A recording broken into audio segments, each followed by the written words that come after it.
Let us pray. നമുക്ക് പ്രാർത്ഥിക്കാം. Father, we still our hearts before you this evening as we've gathered together in your name.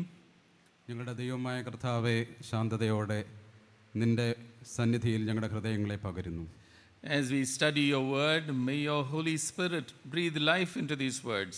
കർത്താവേ, നിന്റെ വചനം ഞങ്ങൾ ധ്യാനിക്കുന്നതിലൂടെ നിന്റെ പരിശുദ്ധ റൂഹ ആ വചനത്തിൽ ആവസിക്കണമേ. Speak to us in a new way. പുതുതായി ഞങ്ങളോട് നീ സംസാരിക്കണമേ. Give us hearts and minds that are willing to receive your words. കർത്താവേ, ഞങ്ങളുടെ ഹൃദയവും മനസ്സും നിന്റെ വചനം കേൾവിക്കായി ഒരുക്കിയെടുക്കണമേ. And above all, to put it into practice in our lives. അതിനേക്കാൾ ഉപരിയായി നിരന്തരം ഞങ്ങളുടെ ജീവിതത്തിൽ പ്രായോഗികമാക്കാൻ കൃപ നൽകണമേ. For this we pray. കർത്താവേ, യേശുവിന്റെ നാമത്തിൽ തന്നെ. In Jesus' name. Amen. Amen. First of all, I bring you greetings from the Church of North India, from our moderator, the Most Reverend Paritosh Canning, and from the Diocese of Delhi. പ്രാരംഭമായി CNI സഭയുടെ ആശീർവാദങ്ങളും ആശംസകളും മോഡറേറ്ററുടെ പേരിൽ മറ്റ് തിരുമേനിമാരുടെ പേരിൽ അറിയിക്കട്ടെ. I am extremely grateful to Tirumeni Mar Philoxenos. ഞാനേറെ എൻ്റെ സന്തോഷവും നന്ദിയും അഭിവന്യ ഫിലക്സിനോസ് തിരുമേനിയെ അറിയിക്കുന്നു. Who gave me the invitation to come and share with you in this Maraman convention. ഈ 131ാമത് മാരാമൺ മഹായോഗത്തിൽ ദൈവവചന ശുശ്രൂഷയ്ക്കായി എന്നെ ക്ഷണിച്ച അഭിവന്യ ഐസക് മാർ ഫിലക്സിനോസ് തിരുമേനിയോടുള്ള എൻ്റെ ആദരവ് പ്രകടിപ്പിക്കട്ടെ. We are gathered on the sacred sandbed of the river Pampa for the 131st Maraman convention. 131ാമത് Maramon മഹായോഗത്തിലെ പുണ്യപരപ്പിൽ നമ്മൾ ഒരുമിച്ച് വചന കേൾവിക്കായി ചേർന്ന് വന്നിരിക്കുന്നു. Not merely to listen, but to encounter the living word of God. വെറുതെ വചന കേൾവിക്കാൻ മാത്രം അല്ല, അതിനേക്കാൾ ഉപരിയായി ദൈവത്തെ അഭിമുഖമായി കാണുന്നതിനുള്ള കാഴ്ചയ്ക്കായിട്ടാണ് ചേർന്ന് വന്നിരിക്കുന്നത്. For generations, this convention has been a place where God's word has been faithfully proclaimed, nourishing our faith, shaping our conscience, and challenging us to live lives that are pleasing in His sight. തലമുറകളായി ഈ മണൽപ്പരപ്പ് ദൈവവചന പ്രഘോഷണത്തിനായിട്ട് ഒരുക്കപ്പെടുകയും നമ്മുടെ ഓരോരുത്തരുടെയും ജീവിതം കർത്താവിൻ്റെ സന്നിധിയിലേക്ക് സമർപ്പിതനാകുന്നതിനും തലമുറകളെ വിശ്വാസത്തിൽ രൂപപ്പെടുത്തുന്നതിനും ഇത് മുഖാന്തരമായി തീർന്നിട്ടുണ്ട്. It is also a special connection, a historic connection in my own life. ഈ മണൽപ്പരപ്പ് എൻ്റെ ജീവിതവുമായി ചരിത്രപരമായ ഒരു ബന്ധമുണ്ട്. Reverend Thomas Walker, who ministered in this very place from 1899 to 1912, 1999 മുതൽ 1912 വരെ വചന ശുശ്രൂഷ നിർവഹിച്ച വോക്കർ സാഹിബിൻ്റെ പ്രഭാഷണവുമായി എനിക്കൊരു വലിയ ചരിത്രപരമായ ബന്ധമുണ്ട്. He was a CMS missionary and was a Cambridge University student who came as a missionary to Tinnavelly. തിരുനെൽവേലിയിൽ വചന ശുശ്രൂഷയ്ക്കായി വന്ന വോക്കർ സാഹിബ് കേംബ്രിഡ്ജിലെ ഒരു വിദ്യാർത്ഥിയും CMS മിഷണറിയുമായിരുന്നു എന്നുള്ളത് നമുക്കറിയാമല്ലോ. And Walker was one of the main speakers in the Maraman convention for those 14 years.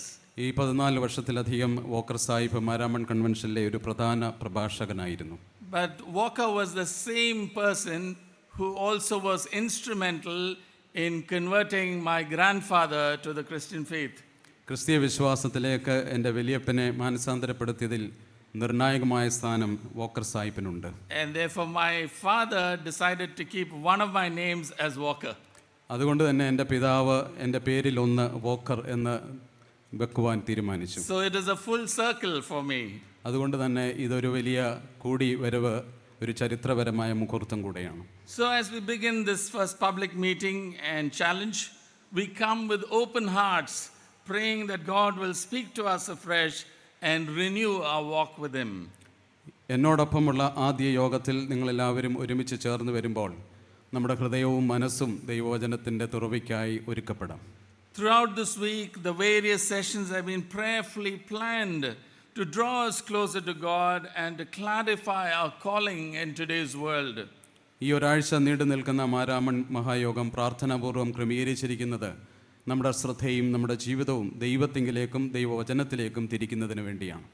Through this week, I will be doing 3 morning Bible studies and 3 of these public sessions.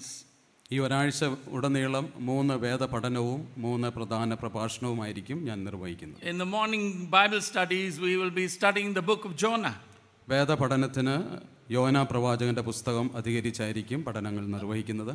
A book about mission, a book about compassion for people of other faiths. യോനയുടെ പുസ്തകം ദൗത്യത്തെക്കുറിച്ചും മറ്റുള്ള ഇതര മതസ്ഥരായുള്ളവരോടുള്ള അനുകമ്പയെക്കുറിച്ചും പരാമർശിക്കുന്ന പുസ്തകമാണ്. But in the evening we'll be looking at 3 specific themes. എന്നാൽ സായംകാല യോഗങ്ങളിൽ നമ്മൾ പ്രധാനമായും 3 ചിന്താവിഷയത്തെ അധികരിച്ചായിരിക്കും ധ്യാന ചിന്തകൾ പങ്കുവയ്ക്കുന്നത്. Today we will be looking at the topic living as the people of God. ഇന്ന് നമ്മൾ ധ്യാനിക്കാൻ പോകുന്നത് ദൈവജനമായി ജീവിക്കുക എന്നുള്ള തലക്കെട്ടാണ്. On 12th we will look at living as the priesthood of God. വ്യാഴാഴ്ചത്തെ ഉച്ചകഴിഞ്ഞുള്ള യോഗത്തിൽ ദൈവത്തിൻ്റെ പൗരോഹിത ശുശ്രൂഷ നിർവഹിക്കുക വിളിക്കപ്പെട്ടിരിക്കുന്നു എന്നുള്ള ചിന്തയാണ് എടുത്തിരിക്കുന്നത്. And on the final day we'll be looking at living by the values of God.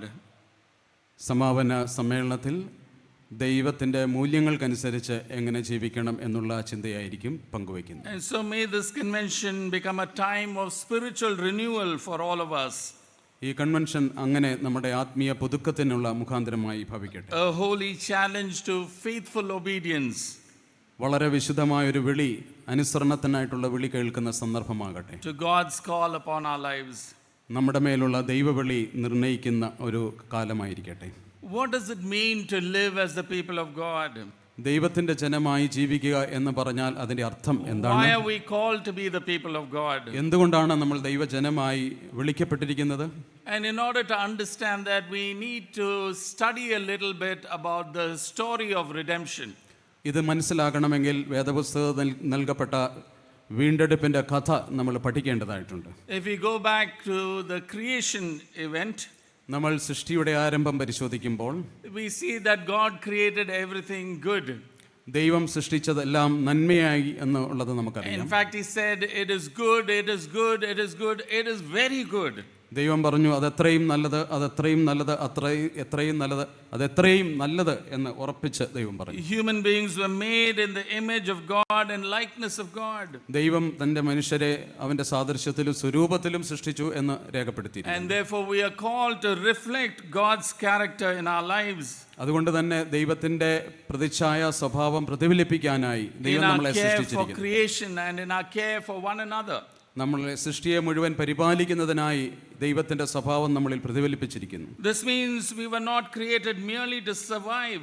We were created to represent God. അതുകൊണ്ട് നമ്മളെ ദൈവം സൃഷ്ടിച്ചിരിക്കുന്നത് കേവലം ഇവിടെ ജീവിക്കുന്നതിന് മാത്രമല്ല, ദൈവത്തിൻ്റെ പ്രതിനിധികളായി ഈ ലോകത്തെ പരിപാലിക്കുന്നതിന് വേണ്ടിയാണ്. But by the time we come to Genesis chapter 3, we'll read a few verses from chapter 3 to 5. ഉൽപ്പത്തി പുസ്തകം 3-ാം അധ്യായത്തിൻ്റെ 3 മുതൽ 5 വരെയുള്ള വാക്യങ്ങൾ വായിക്കുമ്പോൾ, Can we read that? എന്നാൽ നിങ്ങൾ മരിക്കാതിരിക്കേണ്ടതിന് തോട്ടത്തിൻ്റെ നടുവിലുള്ള വൃക്ഷത്തിൻ്റെ ഫലം തിന്നരുത്, തൊടുകയും അരുത് എന്ന് ദൈവം കൽപ്പിച്ചിട്ടുണ്ട് എന്ന് പറഞ്ഞു. പാമ്പ് സ്ത്രീയോട്, നിങ്ങൾ മരിക്കുകയില്ല നിശ്ചയം, അത് തിന്നുന്ന നാളിൽ നിങ്ങളുടെ കണ്ണ് തുറക്കുകയും നിങ്ങൾ നന്മ തിന്മകളെ അറിയുന്നവരായി ദൈവത്തെ പോലെ ആകുകയും ചെയ്യുമെന്ന് ദൈവം അറിയുന്നു എന്ന് പറഞ്ഞു. ആ വൃക്ഷഫലം തിന്മാൻ നല്ലതും കാൺമാൻ ഭംഗിയുള്ളതും ജ്ഞാനം പ്രാപിപ്പാൻ കാമ്യം എന്ന സ്ത്രീ കണ്ട് ഫലം പറിച്ചു തിന്നു, ഭർത്താവിനും കൊടുത്തു. The first thing that went wrong is in creation was the relationship between God and human beings. There was doubt. Did God really say this? പ്രാരംഭമായി നമ്മൾ കാണുമ്പോൾ ഉൽപ്പത്തി പുസ്തകം 3-ാം അധ്യായത്തിൽ ദൈവവും മനുഷ്യനും തമ്മിലുള്ള ബന്ധത്തിൽ സംഭവിക്കുന്ന അകൽച്ചയാണ്. വാസ്തവമായി ദൈവം കൽപ്പിച്ചിട്ടുണ്ടോ എന്നൊരു സംശയം അവിടെ ജനിപ്പിക്കപ്പെടുകയാണ്. Doubt was created in the relationship between God and human beings, and therefore the spiritual area was affected. ദൈവവും മനുഷ്യനും തമ്മിലുള്ള ബന്ധത്തിന്റെ നടുവിൽ സംശയം ജനിപ്പിച്ചതുകൊണ്ട് ആത്മീയമായി തന്നെ ഒരു അകൽച്ച സംഭവിക്കുകയാണ്. Secondly, we see that their thinking went wrong. രണ്ടാമതായി നമ്മൾ പരിശോധിക്കുമ്പോൾ അവരുടെ ബുദ്ധിപരമായ ചിന്തകളിൽ വികലതകൾ സംഭവിക്കും. Because they said the fruit was good for food and pleasing to the eye, her mind entered into it. അതുകൊണ്ട് തന്നെ ജ്ഞാനം പ്രാപിപ്പാൻ കാമ്യമെന്ന വൃക്ഷഫലത്തെ കണ്ടതിലൂടെ അവരുടെ മനസ്സ് അബദ്ധസഞ്ചാരം ചെയ്യാനിടയായി. Therefore their intellectual ability went wrong. അവരുടെ ബൗദ്ധിക വിചാരങ്ങൾ വികലതകൾ നിറഞ്ഞതായി തീരുകയാണ്. The human mind is darkened and reason used for corrupt ends. മനുഷ്യ മനസ്സുകൾ വളരെയേറെ ഇരുണ്ടതാവുകയും മുരടിച്ചു പോവുകയും ചെയ്തു എന്ന് രേഖപ്പെടുത്തി. The spiritual was affected, the intellectual was affected, and then the physical, because she took the fruit and ate it. ആത്മീയമായിട്ടുള്ളതും ഭൗതിക വിചാരങ്ങളിലുള്ള പിഴവുകൾ മാത്രമല്ല, ശാരീരികമായിട്ടുള്ള കാര്യങ്ങളിലും ഇടർച്ചകൾ ഉണ്ടാവുകയാണ്. And then finally the social aspect, because she shared that fruit with Adam as well. ആ ഫലം സ്വയമായി പറിച്ച് തിന്നുക മാത്രമല്ല, ആദത്തിന് കൊടുത്തതിലൂടെ സാമൂഹികമായ അപജയവും അവിടെ സംഭവിച്ചു.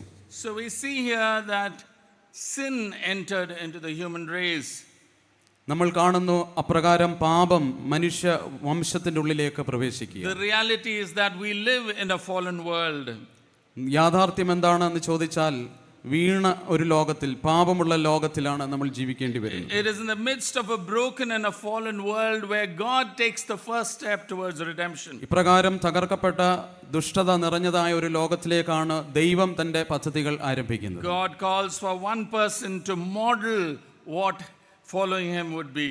ദൈവം ഒരു മനുഷ്യനെ തിരഞ്ഞെടുത്ത് ഒരു മാതൃക സൃഷ്ടിച്ചെടുക്കുകയാണ്. And therefore Abraham is called in Genesis chapter 12 1-3. അങ്ങനെ അപ്രകാരം അബ്രഹാമിന്റെ വിളി ഉൽപ്പത്തി പുസ്തകം 12-ാം അധ്യായത്തിൽ നാം കാണുകയാണ്. 1-3. യഹോവ അബ്രഹാമിനോട് അരുളി ചെയ്തതെന്തെന്നാൽ, നീ നിന്റെ ദേശത്തെയും ചാർച്ചക്കാരെയും പിതൃഭവനത്തെയും വിട്ടു പുറപ്പെട്ട് ഞാൻ നിന്നെ കാണിപ്പാനിരിക്കുന്ന ദേശത്തേക്ക് പോകുക. ഞാൻ നിന്നെ വലിയൊരു ജാതിയാക്കും, നിന്നെ അനുഗ്രഹിച്ച നിന്റെ പേർ വലുതാക്കും, നീ ഒരു അനുഗ്രഹമായിരിക്കും. നിന്നെ അനുഗ്രഹിക്കുന്നവരെ ഞാൻ അനുഗ്രഹിക്കും, നിന്നെ ശപിക്കുന്നവരെ ഞാൻ ശപിക്കും. നിന്നിൽ ഭൂമിയിലെ സകല വംശങ്ങളും അനുഗ്രഹിക്കപ്പെടും. So we see here that God is calling Abraham in order to bless the nations. ഈ ഭാഗത്ത് നമ്മൾ കാണുന്നത് അബ്രഹാം ജനതകളെ അനുഗ്രഹിക്കാനായി ദൈവം അബ്രഹാമിനെ വിളിക്കുക. God is concerned about the whole of creation, the whole of humanity and the whole of history. ദൈവം ചരിത്രത്തെ ആകമാനം, മനുഷ്യവംശത്തെ ആകമാനം, സൃഷ്ടിയെ ആകമാനം വിളിക്കുന്നതായിട്ട് അബ്രഹാമിന്റെ വിളിയിൽ നമുക്ക് കാണാൻ സാധിക്കും. But he works out this purpose through a particular place, a particular period and a particular people. എന്നാൽ ദൈവം തന്റെ പദ്ധതി ഒരു പ്രത്യേക സ്ഥലത്തിലൂടെ, ഒരു പ്രത്യേക കാലത്തിലൂടെ, ഒരു പ്രത്യേക വ്യക്തിയിലൂടെ നടപ്പാക്കുകയാണ്. And in this context God makes a covenant with Abraham. ദൈവം അതുകൊണ്ട് തന്നെ അബ്രഹാമിനോട് ഒരു ഉടമ്പടിയിൽ പ്രവേശിക്കുകയാണ്. In ancient West Asia, when a covenant was made, ancient west Asia ലിഖിതങ്ങളിൽ ഒരു ഉടമ്പടി സംഭവിക്കുമ്പോൾ an animal was cut into two, ഒരു മൃഗത്തെ രണ്ടായിട്ട് വിഭാഗിക്കുകയും and both the parties would walk in between the pieces. രണ്ട് കൂട്ടരും അതിന്റെ നടുവിലൂടെ നടന്ന് ഉടമ്പടി സ്ഥാപിക്കുകയും ചെയ്യുന്നു. The meaning of that exercise was, ഇപ്രകാരം ചെയ്യുന്ന അനുഷ്ഠാനത്തിന്റെ അർത്ഥം എന്ന് ചോദിച്ചാൽ, if I don't keep my word with you, my fate will be like the animals. ഞാൻ എൻ്റെ വാക്ക് അപ്രകാരം പാലിക്കുന്നില്ല എങ്കിൽ എൻ്റെ വിശ്വാസവും ഈ മൃഗബലി പോലെ ആയിരിക്കും എന്നുള്ളതാണ്. So God is actually backing up his word with his life. ദൈവം അതുകൊണ്ട് തന്നെ ജനത്തോടും ജീവിതത്തോടുമുള്ള തൻ്റെ വാക്ക് പാലിക്കുകയാണ്. And when actually God makes that covenant with Abraham, he walks alone. Abraham is only a spectator. ദൈവം ഇങ്ങനെ ഉടമ്പടി ചെയ്യുമ്പോൾ അബ്രഹാം ഒരു കാഴ്ചക്കാരൻ മാത്രമാണ്, ദൈവം തന്നെയാണ് അതിന് മുൻകൈ എടുക്കുന്നത്. In Genesis 15 towards the end we see that God alone passed between the pieces, appearing as smoke and fire, and thereby signing the covenant. ഉൽപ്പത്തി പുസ്തകം 15-ാം അധ്യായത്തിൽ നമ്മൾ കാണുന്നു, ഈ ഉടമ്പടി അനുഷ്ഠിക്കുമ്പോൾ ദൈവം തന്നെ അതിന്റെ നടുവിലൂടെ, പുകയും അഗ്നിയുടെയും നടുവിലൂടെ ദൈവം തന്നെ നടക്കുകയാണ്. It was an unconditional gift of God, ഇത് വ്യവസ്ഥ കൂടാത്ത ദൈവത്തിന്റെ ഒരു ദാനമാണ്. giving it to Abraham and his descendants. ദൈവം അബ്രഹാമിനും അവന്റെ പിൻഗാമികൾക്കും ഈ ഉടമ്പടി നൽകുകയാണ്. So Abraham is called for the sake of the nations. ദൈവം അബ്രഹാമിനെ വിളിക്കുന്നത് ജനതകൾക്ക് വേണ്ടിയാണ്. And similarly the church is also called for the sake of the nations. അതുകൊണ്ട് ജനതകൾക്ക് വേണ്ടിയാണ് ദൈവം സഭയും അപ്രകാരം വിളിച്ചിരിക്കുന്നത്. Now let's look at a little bit in the life of Abraham. Abraham was a model of walking in the way of the Lord. അബ്രഹാമിന്റെ ജീവിതത്തെ നമ്മൾ പരിശോധിച്ചാൽ ദൈവത്തിന്റെ വഴിയിൽ നടക്കുന്ന ഒരു മനുഷ്യനായിട്ട് അബ്രഹാമിനെ നമ്മൾ കാണുന്നു. He was a man of faith, a man of obedience, a man who practiced justice and righteousness. അബ്രഹാമിന്റെ ജീവിതത്തെ പരിശോധിക്കുമ്പോൾ വിശ്വാസത്തിൽ, അനുസരണത്തിൽ, നീതിയിലും ന്യായത്തിലും നടന്ന മനുഷ്യനായിട്ട് കാണാൻ സാധിക്കും. In Genesis 15:1-6 we see that Abraham is disappointed that the promise that God made to him hadn't been fulfilled. ഉൽപ്പത്തി പുസ്തകം 15-ാം അധ്യായത്തിൽ നമ്മൾ കാണുമ്പോൾ അബ്രഹാം അല്പം നിരാശയോടെ വാഗ്ദത്തം നടപ്പാകുന്നില്ല എന്നുള്ള ചിന്തയോടെ ഇരിക്കുന്നതായിട്ട് കാണാൻ Let's hear it from scripture. Genesis 15, 1-6. ഉൽപ്പത്തി 15, 1 മുതൽ 6 വരെ. അതിനുശേഷം അബ്രഹാം ദർശനത്തിൽ യഹോവയുടെ അരുളപ്പാടുണ്ടായതെന്നാൽ, അബ്രഹാമേ ഭയപ്പെടേണ്ട, ഞാൻ നിന്റെ പരിചയം നിന്റെ അതിമഹത്തായ പ്രതിഫലവും ആകുന്നു. അതിന് അബ്രഹാം, കർത്താവായ യഹോവേ, നീ എനിക്ക് എന്ത് തരും? ഞാൻ മക്കളില്ലാത്തവനായി നടക്കുന്നുവല്ലോ. എൻ്റെ അവകാശി ദമശ്ശേക്കാരനായ ഇലിയേസർ എത്ര എന്ന് പറഞ്ഞു. നീ എനിക്ക് സന്തതിയെ തന്നിട്ടില്ല. എൻ്റെ വീട്ടിൽ ജനിച്ച ദാസൻ എൻ്റെ അവകാശിയാകുന്നു എന്നും അബ്രഹാം പറഞ്ഞു. അവൻ നിൻ്റെ അവകാശിയാവുകയില്ല, നിൻ്റെ ഉദരത്തിൽ നിന്ന് പുറപ്പെടുന്നവൻ തന്നെ നിൻ്റെ അവകാശിയാകുമെന്ന് അവന് യഹോവയുടെ അരുളപ്പാടുണ്ടായി.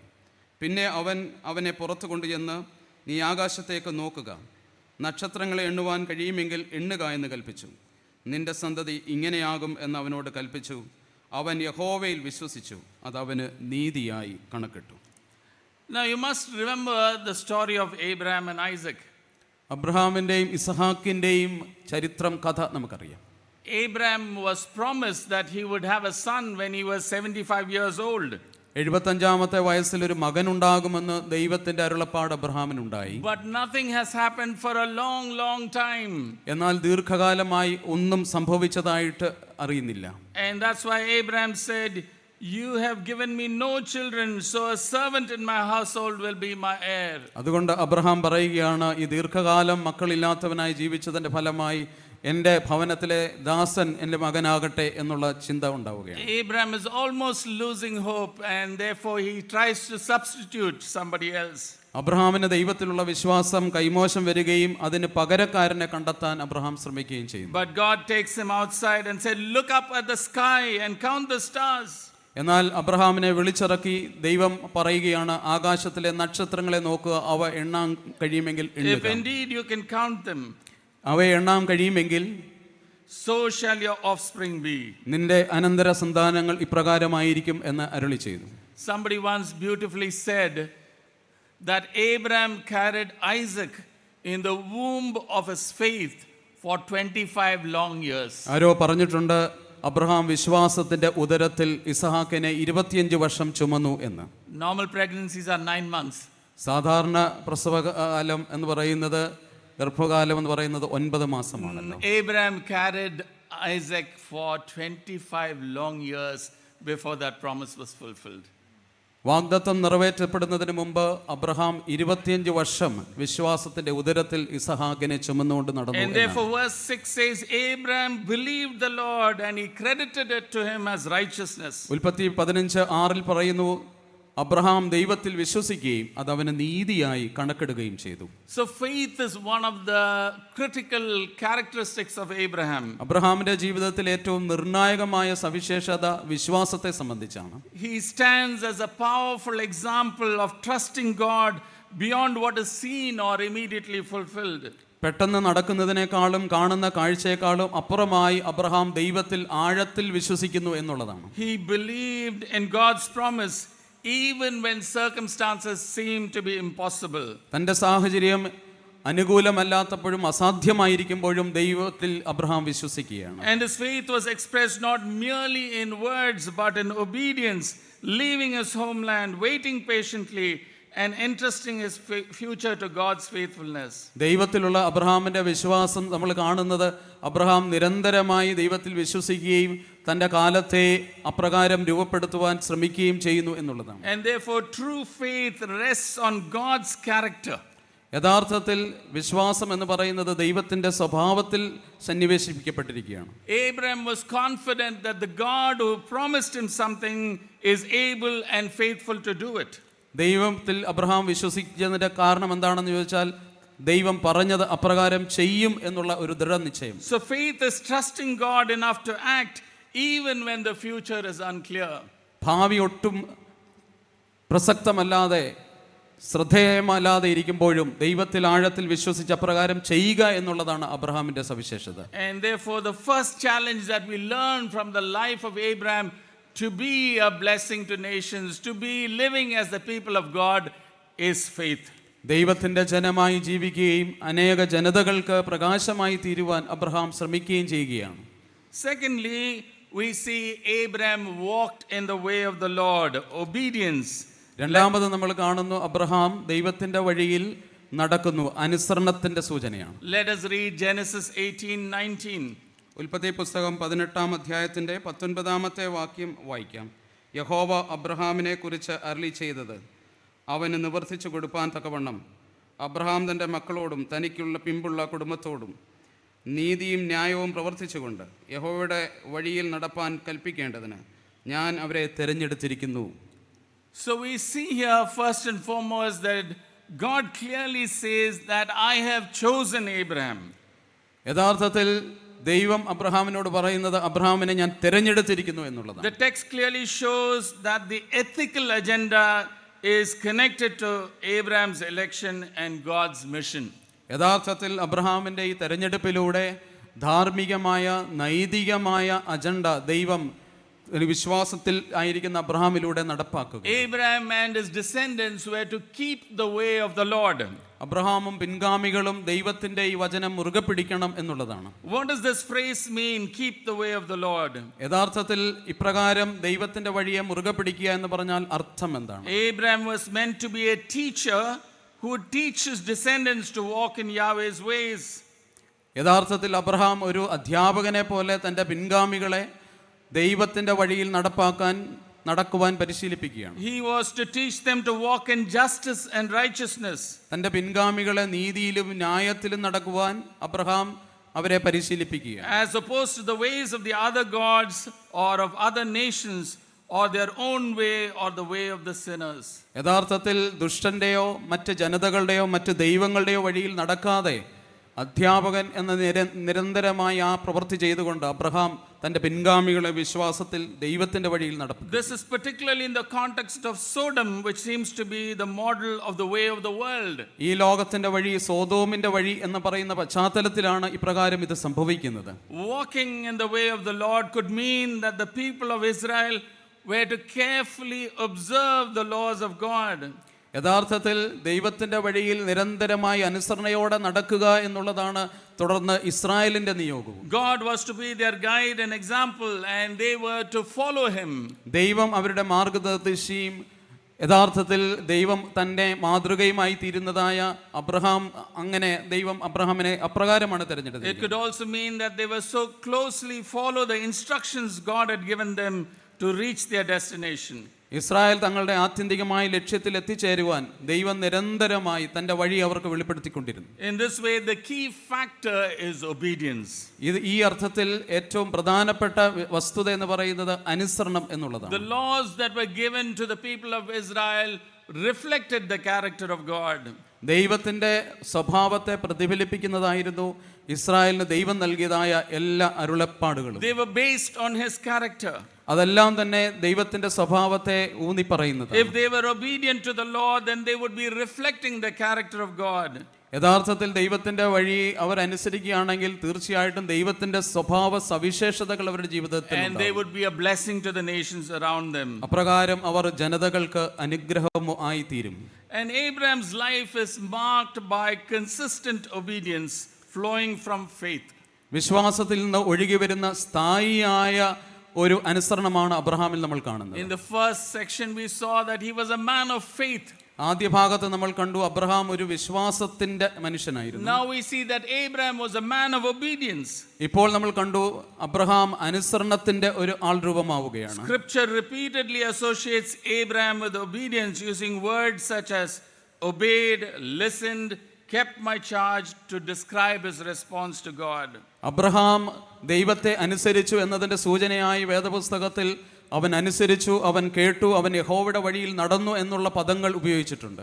Obeying was the defining feature of his walk with God. ദൈവത്തോട് ചേർന്നുള്ള അബ്രഹാമിന്റെ നടപ്പിനെ അനുസരണം എന്ന ഭാവത്തിലൂടെയാണ് സൂചിപ്പിക്കുന്നത്. He obeyed God when he left his home and security at God's command. ദൈവം തന്റെ കൽപ്പന അബ്രഹാമിന് നൽകിയപ്പോൾ സർവ്വതും വിട്ട് അനുസരണത്തോടെ ദൈവത്തിന്റെ പിന്നാലെ Abraham He obeyed God by waiting patiently for the fulfillment of God's promise. ദൈവം നൽകിയ വാഗ്ദത്തം അതിന്റെ കാത്തിരിപ്പ് അനുസരണത്തോടെയാണ് അബ്രഹാം ദൈവത്തിൽ നിന്ന് നിൽക്കുന്നത്. He even obeyed God when God asked him to sacrifice Isaac. Abraham ദൈവത്തെ അനുസരിക്കുന്നത് മോറിയ മലയിൽ തന്റെ മകനെ യാഗമായി അർപ്പിക്കണം എന്ന് പറയുമ്പോഴും ആ അനുസരണമാണ് നമ്മൾ കാണുന്നത്. Abraham's obedience demonstrates that true obedience is not selective or convenient. യഥാർത്ഥത്തിൽ അനുസരണം എന്ന് പറയുന്നത് ചില പ്രത്യേക കാര്യങ്ങൾ തെരഞ്ഞെടുക്കുന്നതിലൂടെ അല്ല എന്ന് അബ്രഹാമിന്റെ ജീവിതം പഠിപ്പിക്കുക. But a wholehearted response to God's call, grounded in trust in God's faithfulness. ദൈവത്തിൽ തന്നെ വിശ്വസിച്ചുകൊണ്ട് വിശ്വാസത്തോടുകൂടെ തന്റെ ഹൃദയത്തിന്റെ ആഴത്തിൽ ജീവിതത്തിന്റെ ആകമാനം ദൈവത്തിന്റെ വഴിയിൽ അനുസരിക്കാനാണ് Abraham. So the second thing we are challenged from Abraham's life is his obedience. രണ്ടാമത് ഇപ്പോൾ നമ്മൾ കണ്ടത് ദൈവത്തെ അനുസരിക്കുന്ന അബ്രഹാമിന്റെ മാതൃകയാണ്.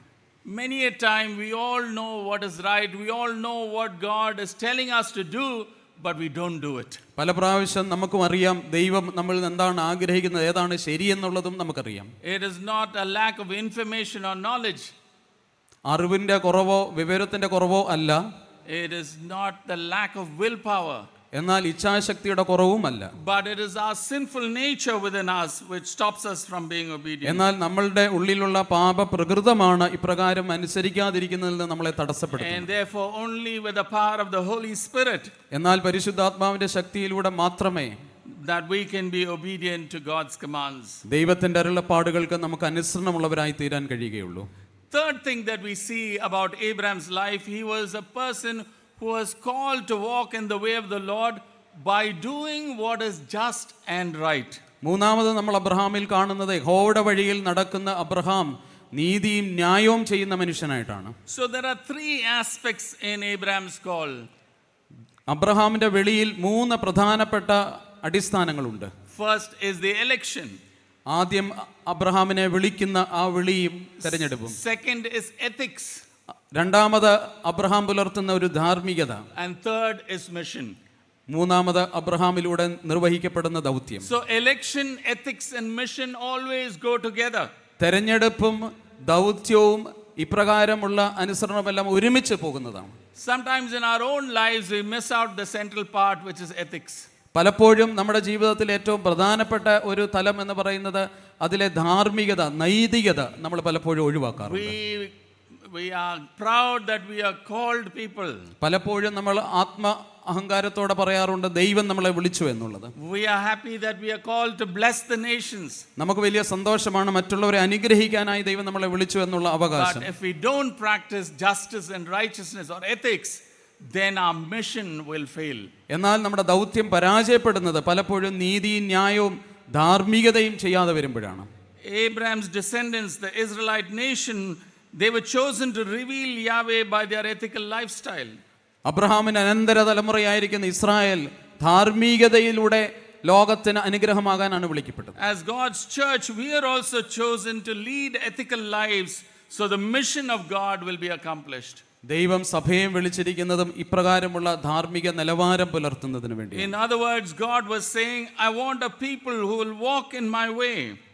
യഥാർത്ഥത്തിൽ ദൈവം പറയുന്നത് എൻ്റെ വഴിയിൽ നടക്കുന്ന ഒരു ജനത്തെ എനിക്ക് ആവശ്യമാണ്. He had chosen Abraham to a people who would walk in his way by being like God, loving, just and right and obedient. Abraham എന്ന വ്യക്തിയെ ദൈവം വിളിച്ചതിലൂടെ ഒരു ജനതയെ മുഴുവൻ വിശ്വാസത്തിലും ദൈവിക വഴിയിലും ദൈവസ്നേഹത്തിലും നടക്കുന്ന ഒരു സമൂഹത്തെ സൃഷ്ടിക്കാൻ വേണ്ടിയാണ്. To lead a life which personally and corporately is committed to the character of God is to do justice and righteousness. വ്യക്തിപരമായും സാമൂഹികമായും അപ്രകാരം ദൈവത്തിന്റെ നീതിയും ന്യായവും നടപ്പാക്കാനായി വിളിക്കപ്പെട്ടിരിക്കുകയാണ്. Briefly we'll look at these two words, justice and righteousness. നീതിയും ന്യായവും നമുക്ക് അല്പം ഒന്ന് പഠിക്കാൻ ശ്രമിക്കാം. The word justice, righteousness involves the maintaining of stability, constancy and steadiness throughout the changes of time and situation. നീതി എന്ന് പറയുന്നത് കാലവും സാഹചര്യവും മാറിയാലും സ്ഥായിയായി പുലർത്തുന്ന ഒരു ദൈവിക ഭാവമാണ്. And justice on the other side is what needs to be done in a given situation if people and circumstances are to be restored in conformity with righteousness. ന്യായത്തോടും നീതിയോടും കൂടെയുള്ള നിർണയങ്ങൾ ഉണ്ടാകുമ്പോൾ സമൂഹത്തെ ആകമാനം വീണ്ടെടുക്കുന്നതിന് വേണ്ടിയുള്ള ഒരു പ്രവൃത്തിയാണ് പലപ്പോഴും നീതിയും ന്യായവും എന്ന അർത്ഥത്തിൽ ഇവിടെ പറയുന്നത്. So that is part of our calling, the ethical lifestyle. The church is called to lead an ethical lifestyle. ഈ നീതിയും ന്യായവും അടങ്ങുന്ന ധാർമ്മികതയാണ് സഭയും നമ്മൾ ഓരോരുത്തരും നിരന്തരമായി പുലർത്തേണ്ടത്. There is many a time we hear within the churches politics and corruption. സ്ഥിരമായി നമ്മളുടെ സഭയും സഭയ്ക്ക് പുറത്തുമൊക്കെ കേൾക്കുന്നതായ അഴിമതിയുടെ ധാരാളം കഥകളുണ്ട്. But we are called to be distinct, to practice justice and righteousness. നീതിയും ന്യായവും നടത്താൻ ദൈവം നമ്മളെ വളരെ സവിശേഷമായി വിളിച്ചിരിക്കുന്നു. The calling of Abraham and his descendants was not to take them out of their environment. ദൈവം അബ്രഹാമിന് കൊടുത്ത വിളി എന്ന് പറയുന്നത് അബ്രഹാം ആയിരിക്കുന്ന പശ്ചാത്തലത്തിൽ നിന്ന് പുറത്തു പോകുക എന്നുള്ളതല്ല. Not to have them abdicate their socio-political responsibility. യഥാർത്ഥത്തിൽ സാമൂഹികമായി നൽകിപ്പെട്ടിരിക്കുന്ന കടമകളിൽ നിന്ന് ഒളിച്ചോടുക എന്നുള്ളതല്ല. But that they would be governed by righteousness and justice in their corporate life. എന്നാൽ അതേ സാഹചര്യത്തെ നീതിയോടും ന്യായത്തോടും കാര്യങ്ങളെ ചെയ്യാൻ വേണ്ടിയാണ്. Jesus himself on the Sermon on the Mount said, "You are the salt of the earth. You are the light of the world." യേശു പർവ്വത പ്രസംഗത്തിൽ പറഞ്ഞു, നിങ്ങൾ ഭൂമിയുടെ ഉപ്പാകുന്നു, നിങ്ങൾ ലോകത്തിന്റെ വെളിച്ചമാകുന്നു. That distinctiveness from others needs to be there. അപ്രകാരമുള്ള വ്യതിരിക്തമായ ദൗത്യത്തിന്റെ നിർണയമാണ് യഥാർത്ഥത്തിൽ നമുക്ക് ദൈവം നൽകിയിരിക്കുന്നത്. In the high priestly prayer in John's gospel, യോഹന്നാന്റെ സുവിശേഷത്തിൽ നൽകപ്പെട്ടിരിക്കുന്ന മഹാപുരോഹിത പ്രാർത്ഥനയിൽ, let's hear it from John 17:15 to 21. യോഹന്നാന്റെ സുവിശേഷം 17:15 to 21. 17-ാം അധ്യായത്തിന്റെ 21-ാമത്തെ വാക്യം. 15 to 21. 17:15 to 21. 15-ാം വാക്യം മുതൽ 21-ാം വാക്യം വരെ. അവരെ ലോകത്തിൽ നിന്ന് എടുക്കണം എന്നല്ല, ദുഷ്ടന്റെ കയ്യിൽ അകപ്പെടാതെ വണ്ണം അവരെ കാത്തുകൊള്ളണം എത്രേ ഞാൻ അപേക്ഷിക്കുന്നത്. ഞാൻ ലൗകികനല്ലാത്തതുപോലെ അവരും ലൗകികന്മാരല്ല. സത്യത്താൽ അവരെ വിശുദ്ധീകരിക്കണമേ. നിന്റെ വചനം സത്യമാകുന്നു. നീ എന്നെ ലോകത്തിൽ അയച്ചതുപോലെ ഞാൻ അവരെയും ലോകത്തിലേക്ക് അയച്ചിരിക്കുന്നു. അവരും സാക്ഷാൽ വിശുദ്ധീകരിക്കപ്പെട്ടവർ ആകേണ്ടതിന് ഞാൻ അവർക്ക് വേണ്ടി എന്നെ തന്നെ വിശുദ്ധീകരിക്കുന്നു. ഇവർക്ക് വേണ്ടി മാത്രമല്ല, ഇവരുടെ വചനത്താൽ എന്നിൽ വിശ്വസിപ്പിക്കാനിരിക്കുന്നവർക്ക് വേണ്ടിയും ഞാൻ അപേക്ഷിക്കുന്നു. നീ എന്നെ അയച്ചിരിക്കുന്നു എന്ന് ലോകം വിശ്വസിപ്പാൻ അവർ എല്ലാവരും ഒന്നാകേണ്ടതിന്, പിതാവേ, നീ എന്നിലും ഞാൻ നിന്നിലുമാകുന്നത് പോലെ അവരും നമ്മിൽ ഒന്നാകേണ്ടതിന് തന്നെ. So see the prayer of Jesus. My prayer is not that you take them out of the world. യേശു ശിഷ്യന്മാർക്ക് വേണ്ടി പ്രാർത്ഥിക്കുന്ന മഹാപുരോഹിത പ്രാർത്ഥനയിൽ ശിഷ്യന്മാരെ ലോകത്തിൽ നിന്ന് എടുക്കണം എന്നല്ല യേശു The പ്രാർത്ഥിക്കുന്നത്. church is meant to be in the world, സഭ ഈ ലോകത്തിൽ ആയിരിക്കണം എന്നാണ് ദൈവം but we are ആഗ്രഹിക്കുന്നത്. not called to be like the world. എന്നാൽ ലോകത്തെ പോലെ സഭ ആകരുത് എന്നുള്ളതുമാണ്. In the world we are called to be living as the people of God. ഈ ലോകത്തിൽ ദൈവത്തിന്റെ ജനമായിരിക്കാൻ ദൈവം നമ്മെ വിളിച്ചിരിക്കുന്നു. That is our responsibility. അതാണ് നമ്മളുടെ കടമയും ഉത്തരവാദിത്വവും. And Jesus knew that was not going to be easy because the evil one will attack us. യേശുവിന് അറിയാമായിരുന്നു അതത്ര എളുപ്പമല്ല, കാരണം ദുഷ്ടൻ തീർച്ചയായിട്ടും നമ്മളോട് പൊരുതും എന്നുള്ളത്. And therefore he says, protect them from the evil one. അതുകൊണ്ട് യേശു പ്രാർത്ഥിച്ചു, കർത്താവേ, ഇവരെ അവിടുന്ന് കാത്തുകൊള്ളണമേ എന്ന്. And he says, they are not of the world, even as I am not of it. We are not to be like the world. ഞാൻ ലോകത്തിൽ നിന്നുള്ളതുപോലെ ഇവരും ലോകത്തിന് വേണ്ടിയുള്ളതല്ല, എന്നാൽ ഞങ്ങളെ സൂക്ഷിക്കണമേ, അവരെ കാക്കണമേ എന്നുള്ളതാണ് കർത്താവ് പറഞ്ഞത്. And then he prays that they would be sanctified by the truth. എന്നാൽ സത്യത്താൽ അവർ വിശുദ്ധീകരിക്കുന്നതിന് വേണ്ടി കർത്താവ് അവർക്ക് വേണ്ടി ശിഷ്യന്മാർക്ക് വേണ്ടി പ്രാർത്ഥിക്കുക. And the truth is the truth of the gospel. സത്യം എന്ന് പറയുന്നത് സുവിശേഷത്തിന്റെ സത്യമാണ്. When we believe in the gospel that Christ has come, Christ has died, Christ is risen, and Christ will come back again. When we believe that personally, we are sanctified. കർത്താവ് വന്നു, കർത്താവ് മരിച്ചു, കർത്താവ് ഉയർത്തെഴുന്നേറ്റു, കർത്താവ് വീണ്ടും വരുമെന്ന് പറയുന്ന സുവിശേഷം നമ്മൾ വിശ്വസിക്കുന്നതിലൂടെ നമ്മൾ വിശുദ്ധീകരിക്കപ്പെടുകയാണ്. But we are sanctified for service. എന്നാൽ നമ്മളെ ദൈവം വിശുദ്ധീകരിക്കുന്നത് ശുശ്രൂഷയ്ക്ക് വേണ്ടിയാണ്. It's not that I am saved, therefore I am not worried about anything else. ഞാൻ രക്ഷപ്പെട്ടതുകൊണ്ട് ഞാൻ മറ്റൊരു കാര്യത്തിൽ അസ്വസ്ഥനല്ല എന്നുള്ളതല്ല. But we have been sanctified for the sake of the world. ഈ ലോകത്തിന് വേണ്ടി ദൈവം നമ്മെ വിശുദ്ധീകരിച്ചിരിക്കുന്നു. And Jesus continues with this prayer. കർത്താവ് ഈ പ്രാർത്ഥന തുടരുകയാണ്. He says, I pray also for those who will believe in me through their message, that all of them may be one. കർത്താവ് പറയുകയാണ്, കർത്താവേ, എന്നിലൂടെ ലോകത്തിൽ അനേകർ നിന്നിൽ വിശ്വസിക്കാൻ തക്കവണ്ണം എന്നുള്ള പ്രാർത്ഥന. So the role of the church is to share this good news with others. സഭയുടെ ഉത്തരവാദിത്വവും ദൗത്യം എന്ന് പറയുന്നത് ഈ സുവിശേഷം ലോകത്തിൽ പങ്കുവയ്ക്കുക എന്നുള്ളതാണ്. As we live as the people of God and share the good news of the gospel, ദൈവജനമായി ഈ ലോകത്തിൽ നമ്മൾ ജീവിക്കുകയും ഈ സുവിശേഷം പങ്കുവയ്ക്കുകയും ചെയ്യുമ്പോൾ many others will also come and join us. പലരും അതിലേക്ക് വന്ന് ചേർന്ന് വിശ്വസിക്കും. But Jesus' prayer is for unity. യേശുവിന്റെ പ്രാർത്ഥന ഐക്യത്തിന് വേണ്ടിയുള്ള പ്രാർത്ഥനയാണ്. May they also be in us so that the world may believe that you have sent me. യഥാർത്ഥത്തിൽ നമ്മളെല്ലാവരും ഒന്നായിരിക്കുന്നത് അത് ലോകത്തിന് വെളിപ്പെടുത്തുന്നത് ദൈവം എന്നെ ഈ ലോകത്തിലേക്ക് അയച്ചിരിക്കുന്നു എന്നതിൻ്റെ അടയാളമാണ്. Unity among Christians is a marker for others to see that we are the followers of Jesus Christ. ക്രിസ്തീയ സഭകൾക്കുള്ളിൽ തന്നെ ഉണ്ടാകേണ്ട ഐക്യം അടയാളപ്പെടുത്തുന്നത് നമ്മൾ ക്രിസ്തുവിൽ ഈ ലോകത്തിൽ ഒന്നാകുന്നു എന്നുള്ളതാണ്. So we are called to be united. ദൈവം നമ്മളെ വിളിച്ചിരിക്കുന്നത് ക്രിസ്തുവിൽ ഒന്നാകാൻ വേണ്ടി. When we live as the people of God, we are called to be united. നമ്മൾ ദൈവത്തിന്റെ ജനമായി അപ്രകാരം ജീവിക്കുമ്പോൾ നമ്മൾ ഐക്യത്തിൽ ദൈവത്തോടും ലോകത്തോടും ചേരുകയാണ്. So when we look at the life of Abraham, അബ്രഹാമിന്റെ ജീവിതത്തെ നമ്മൾ വീണ്ടും തിരിഞ്ഞു നോക്കുമ്പോൾ we look at a model of mission. യഥാർത്ഥത്തിൽ ദൗത്യത്തിന്റെ ഒരു മാതൃക അബ്രഹാമിൽ കാണുകയാണ്. Through Abraham, his descendants were to live as the people of God. അബ്രഹാമും അവന്റെ പിൻഗാമികളും ദൈവത്തിന്റെ ജനമായി ദൗത്യത്തിൽ ഈ ലോകത്തിലായിരിക്കും. In order that the mission of God will be fulfilled. എന്തുകൊണ്ടെന്നാൽ ദൈവത്തിന്റെ ദൗത്യം ഇപ്രകാരം പൂർത്തീകരിക്കും. Faith, obedience, practicing justice and righteousness were the key components of living as the people of God. ദൈവജനമായിരിക്കുക എന്ന് പറയുന്നത് വിശ്വാസം, അനുസരണം, ധാർമ്മികത, നീതി, ദൈവത്തിന്റെ വഴിയിലുള്ള നടപ്പ്. So as we come into the New Testament, പുതിയ നിയമത്തിലേക്ക് നമ്മൾ വരുമ്പോൾ we, the church, is also called to സഭയെ ദൈവം വിളിച്ചിരിക്കുന്നത് to live as the people of God. ദൈവത്തിന്റെ ജനമായി ജീവിക്കാൻ വേണ്ടിയാണ്.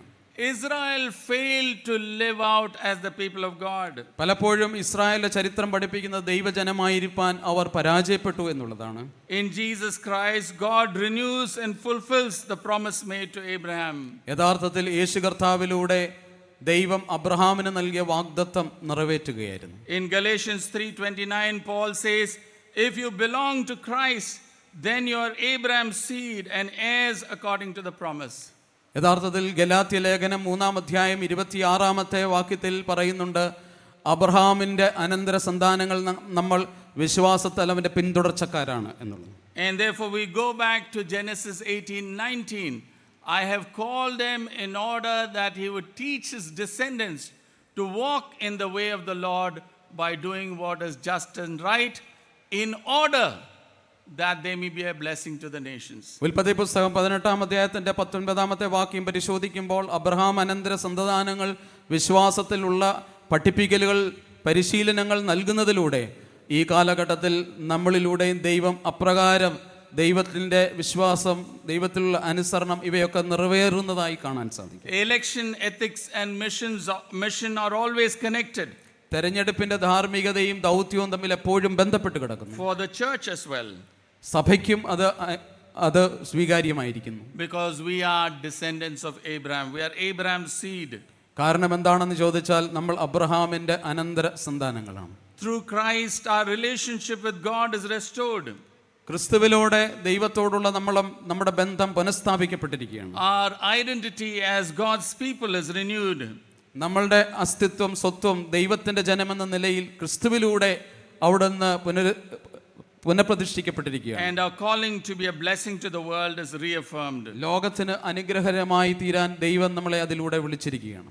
Faith in Christ is the foundational principle for us, like Abraham trusted Yahweh. Abraham ദൈവത്തിൽ വിശ്വസിച്ചതുപോലെ ക്രിസ്തുവിലുള്ള വിശ്വാസമാണ് നമ്മുടെ തെരഞ്ഞെടുപ്പിന്റെ പിന്നിൽ.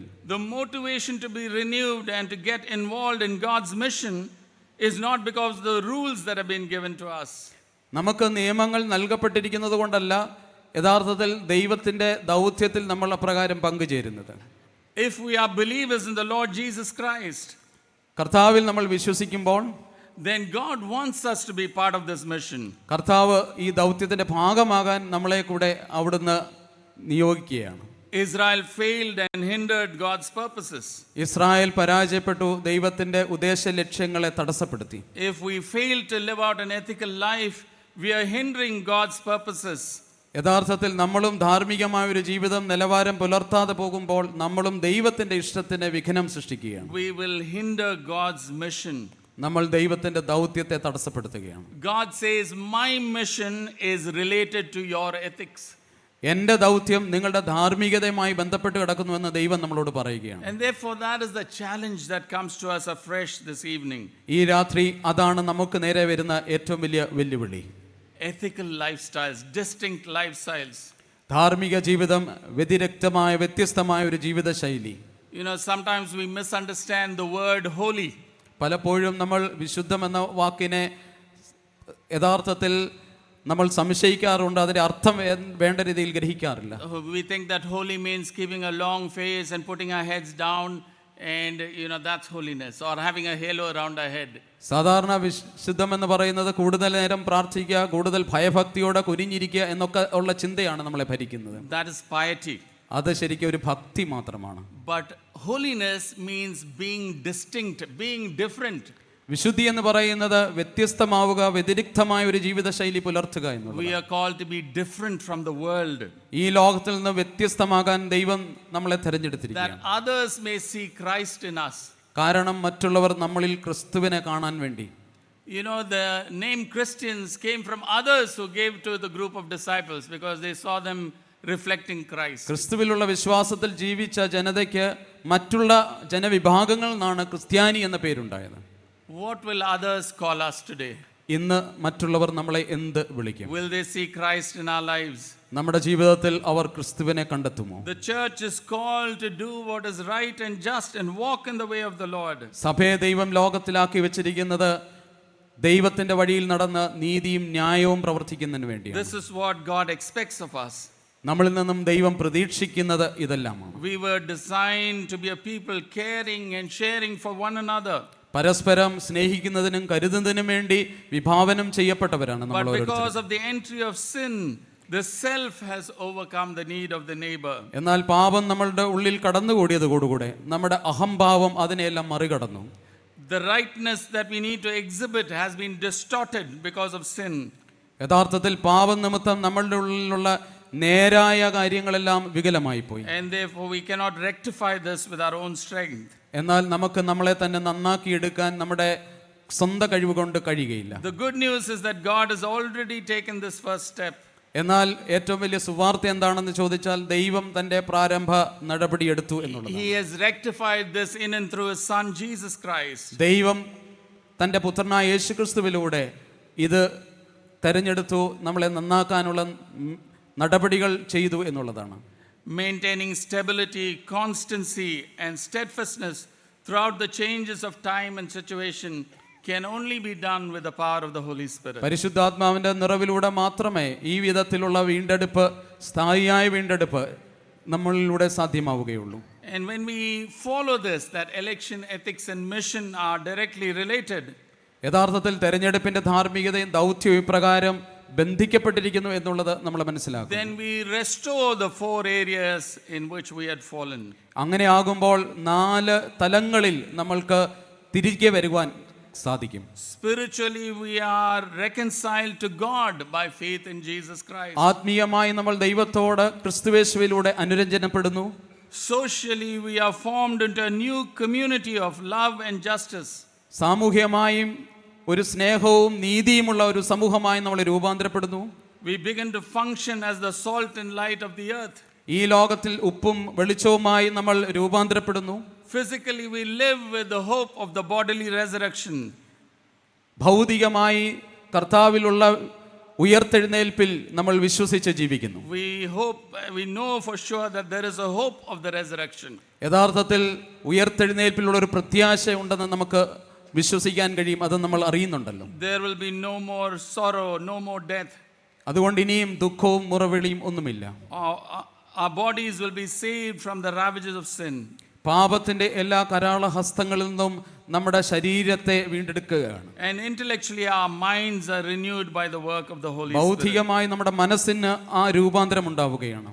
the mind which was depraved because of sin, പാപത്താൽ കളങ്കിതമായ മനസ്സിന്റെ ബൗദ്ധിക വിചാരങ്ങളുടെ വീണ്ടെടുപ്പ് begins to be renewed by the power of the Holy Spirit. പരിശുദ്ധാത്മാവിലൂടെ ആ പുതുക്കം നമുക്ക് സമ്മാനിക്കുകയാണ്. There is a transformation of the mind.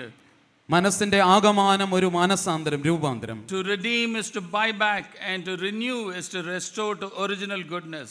വീണ്ടെടുക്കപ്പെടുക എന്ന് പറഞ്ഞാൽ തിരികെ യഥാസ്ഥാനപ്പെടുക, അനുരഞ്ജനപ്പെടുക എന്ന് പറഞ്ഞാൽ ആ അനുഭവത്തിലേക്ക് വീണ്ടും ചേർന്ന് വരിക എന്ന്. And God has already taken the first step in his work through Jesus Christ. യേശു കർത്താവിലൂടെ ദൈവം അതിന്റെ മുൻകൈ എടുത്തു കഴിഞ്ഞു. He now invites us to be his co-workers with him. അതുകൊണ്ട് കർത്താവിലൂടെ അവൻ നമ്മളുടെ കൂട്ടുവേലക്കാരാകാൻ നമ്മളെ ക്ഷണിക്കുകയാണ്. He wants us to be a model for the world. ഈ ലോകത്തിന് മാതൃകയാകാൻ ദൈവം നമ്മെ ഓരോരുത്തരെയും വിളിക്കുകയാണ്. He has already set an example for us in the life of Abraham. അബ്രഹാമിന്റെ ജീവിതത്തിലൂടെ നമുക്കൊരു വലിയ മാതൃക ദൈവം കാട്ടിത്തരികയാണ്. A life of faith. വിശ്വാസത്തിന്റെ ഒരു മാതൃക. When things were impossible, he knew it was possible because of God. അസാധ്യമായത് അവിടെ നിലനിൽക്കുമ്പോൾ ദൈവത്താൽ സാധ്യമായെന്ന് വിശ്വസിച്ച അബ്രഹാമിന്റെ മാതൃക. A life of obedience, even when he had to sacrifice his own son, he was willing to do that. തന്റെ സ്വന്തം പുത്രനെ ദാനമായി നൽകേണ്ടി വരുന്ന നിമിഷത്തിൽ പോലും അനുസരണത്തിന്റെ ഭാവം കാണിച്ച അബ്രഹാമിന്റെ മാതൃക. A life of justice and righteousness. ജീവിതത്തിൽ നീതിയുടെയും ന്യായത്തിന്റെയും മാതൃക കാട്ടിത്തരുന്ന Abraham. And in the same way, you and I are called to be faithful, to be obedient, to trust in Christ and lead ethical lives. അതുപോലെ തന്നെ നമ്മെ ഓരോരുത്തരെയും യേശു ക്രിസ്തുവിൽ വിശ്വാസമുള്ളവരും അനുസരണമുള്ളവരും നീതിയും ന്യായവും ഒക്കെ ഉള്ളവരുമാകുവാൻ ദൈവം നമ്മളെ ക്ഷണിക്കുകയാണ്. We will really be the people of God if we are the salt of the earth and the light of the world. ഈ ഭൂമിക്ക് ഉപ്പും ലോകത്തിന് വെളിച്ചവുമായി തീരുമ്പോൾ നമ്മൾ ദൈവത്തിന്റെ ജനമായി രൂപാന്തരപ്പെടുന്നു, മാറുകയാണ്. We are to dispel darkness. നമുക്ക് ഈ ഇരുട്ടിനെ നീക്കം ചെയ്യണം. Light dispels darkness. Wherever we go, we are called to dispel darkness. വെളിച്ചം ഇരുട്ടിനെ നീക്കുന്നു. നമ്മൾ എവിടെല്ലാം പോകുന്നു അവിടെല്ലാം ഇരുട്ടിനെ നീക്കുന്നവരായി മാറണം. And salt, only a small amount is needed. ഉപ്പ് അല്പം മതി, but it makes all the difference. എന്നാൽ അത് വലിയ വ്യതിയാനം വരുത്തുന്നു. All the best food that you can eat, if there is no salt, you know immediately there's no salt. നല്ല വിഭവങ്ങൾ അടങ്ങിയ ഭക്ഷണം കഴിക്കുമ്പോഴും അതിൽ അല്പം ഉപ്പ് കുറവായാൽ അതിൻ്റെ രുചി ഭേദം നമുക്കറിയാം. In the same way, the church is called to be the salt of the earth. അപ്രകാരം ഈ ഭൂമിക്ക് ഉപ്പാകാൻ ദൈവം സഭയെ നിയോഗിച്ചിരിക്കുന്നു. And therefore we can do this only with the power of the Holy Spirit. എന്നാൽ നമ്മൾക്ക് ഇപ്രകാരം പ്രവർത്തിക്കുവാൻ ദൈവത്തിന്റെ പരിശുദ്ധാത്മാവിലൂടെ മാത്രമേ കഴിയൂ. He has given the Spirit as our helper. ദൈവത്തിന്റെ പരിശുദ്ധാത്മാവ് നമുക്ക് സഹായിയായി ദൈവം നൽകിയിട്ടുണ്ട്. And so as we go out into the world, ഈ ലോകത്തിലേക്ക് നമ്മൾ പുറപ്പെടുമ്പോൾ let us remember നമുക്ക് ഓർത്തിയെടുക്കാം that God has called us ദൈവം നമ്മളെ വിളിച്ചുവെന്ന്, to live as the people of God. ദൈവജനമായി ജീവിക്കാൻ വേണ്ടി വിളിച്ചുവെന്നുള്ളത്. God's church for God's world. ഈ ലോകത്തിൽ ദൈവത്തിന്റെ സഭയായിരിക്കാൻ ദൈവം നമ്മളെ വിളിച്ചു. To be distinct, to be different. വ്യത്യസ്തരായിരിക്കാൻ, വ്യതിരിക്തരായി ജീവിക്കാൻ. To be faithful, to be obedient. വിശ്വാസത്തിൽ അനുസരണമുള്ളവരായിരിക്കാൻ, വിശ്വാസത്തെ മുറുകെ പിടിക്കാൻ. To be a transformed community that will bring transformation in other people's lives. മറ്റുള്ളവരുടെ ജീവിതത്തിൽ രൂപാന്തരപ്പെടുത്തുന്ന രൂപാന്തര സമൂഹമായിരിക്കാൻ ദൈവം നമ്മെ വിളിച്ചിരിക്കുന്നു. May God truly help us to be the people of God for his world. ദൈവം ഈ ചിന്തകളിലൂടെ തന്റെ ജനമായിരിക്കാൻ ദൈവം നമ്മെ ശക്തീകരിക്കട്ടെ. God bless you all. ദൈവം നമ്മെ അനുഗ്രഹിക്കട്ടെ.